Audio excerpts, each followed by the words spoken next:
Hello YouTube, this is SniperZen bringing you the best possible solo strategy, or any strategy in my opinion, in the Zombie Map 5. Now I'm starting off with the Thief round because it is vital to know how to kill the Thief properly.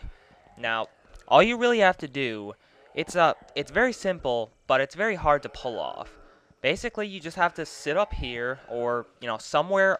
You have to sit on one of the ends of the Pentagon, and once you see him, shoot him, and when he gets about halfway through, switch to a shotgun and kill him. Now, it is very hard to kill the Thief. At at the beginning, you're probably gonna get your weapon stolen a few times, but basically, as the game progresses, the key to beating the Thief is to have a shotgun.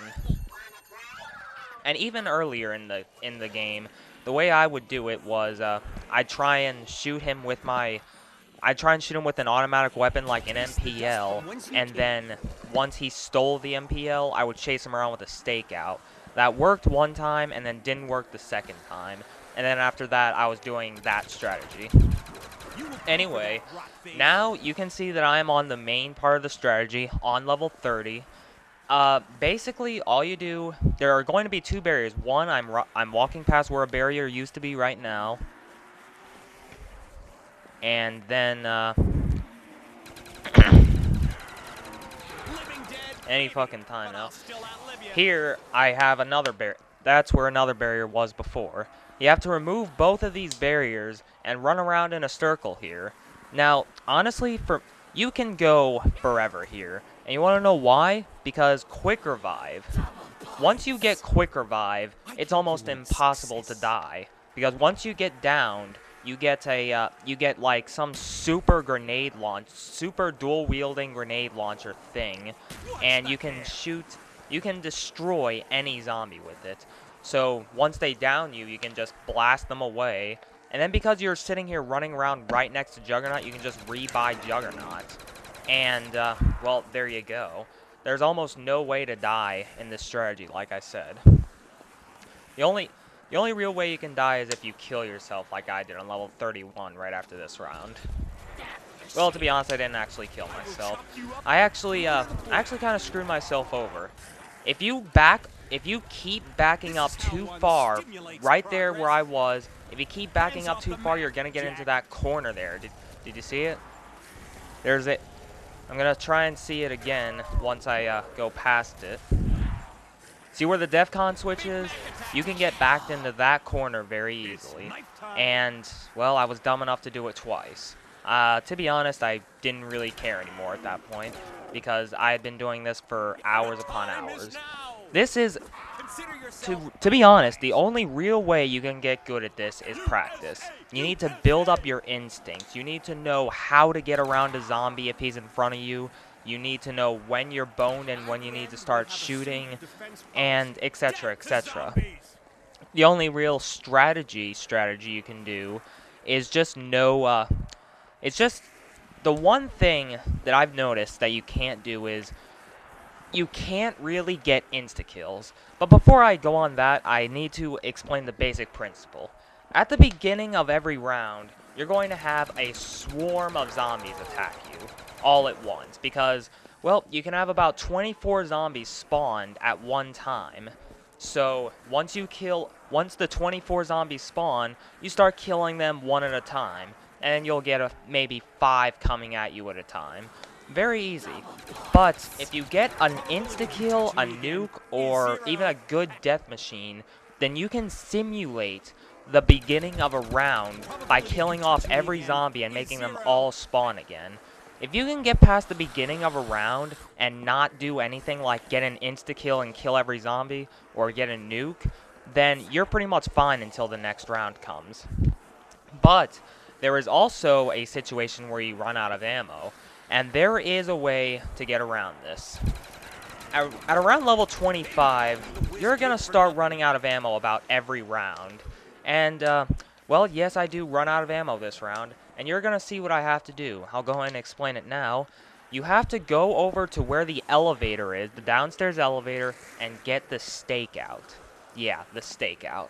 It is an absolutely horrible gun. It takes about 4 shots to kill them. Unfortunately, that's all you can do if you run out of ammo. And once you do this, it's very hard. Another time, a time earlier in this game, I was at around round 23, and I had an RPK and it ran out of ammo, but there was a nuke. In this very narrow walkway right here, there was a nuke. And before I could realize it was there and go up the stairs, I had already gone into the walkway. So I had to take the nuke. The next round took me about 30 minutes because I had to get a stakeout. Now, of course, there is your other gun. Yes, you do have another gun, and like I said earlier, that should be a shotgun. And unfortunately, I just don't like to use that because I like to save it for the thief. But let me just say this. I had the Spaz 24, the upgraded Spaz 12, but actually it's better to have the HS13 upgraded, or I don't even know if it was the HS13, but it's better to have the HS13 upgraded because it's dual wield and it can kill the thief much faster. Like right here, here it is, the Typhoid and Mary. This thing can spit out about, I don't even know the damage percentages, but this thing can spit out enough rounds to kill the thief before he even gets to you. And that is very important, as you saw. If he gets your gun and he starts running you around in the laboratory, it becomes very hard to kill him because he'll run around into an alleyway, he'll teleport around, go through rooms. It's very hard to get a shot on him. And therefore, it's almost impossible to kill him before he leaves the area and just gives you the max ammo. You saw at the end of that thief, I got a little pack-a-punch thing. And I never tried it myself, but from what my friends tell me, that little pack-a-punch thing that you pick up from the thief, all it does is give you free access to the pack-a-punch room. And I don't think it does anything. I don't think it gives you a free pack-a-punch like when you get the dog tag, you can get the box for 10 points and the pack-a-punch for 1,000 points. This doesn't do that. You would think that it would give you the pack-a-punch for 10 points, but no. Not like you ever need it, because the main thing is, between rounds, you need to replace the gun that you had. Like, I had a commando that I ran out of ammo for, and I replaced it for the stakeout. Between just about every round at this point, you're going to have to go to the box, get a gun, and upgrade it, and then use it throughout the remainder of a round. Anyway, well, I've just about explained all you need to know, all you can really know for this strategy. The only other thing you can do is start practicing. Now I'm gonna go ahead and say, at the beginning of the round, I like to get Quick Revive immediately and get the M14, and then just kind of run around. Once you get enough points, go down to the stakeout and buy the stakeout, and then after that, get Juggernaut, and finally after that, well, after Juggernaut, you're going to have to get a few guns and start doing this strategy. Anyway, round 30 is over. All I have left is crawlers. So I stopped recording at this point, and I'm going to show you guys what my rightful place on the leaderboard should be. The leaderboards are fucked up, but I should be right there,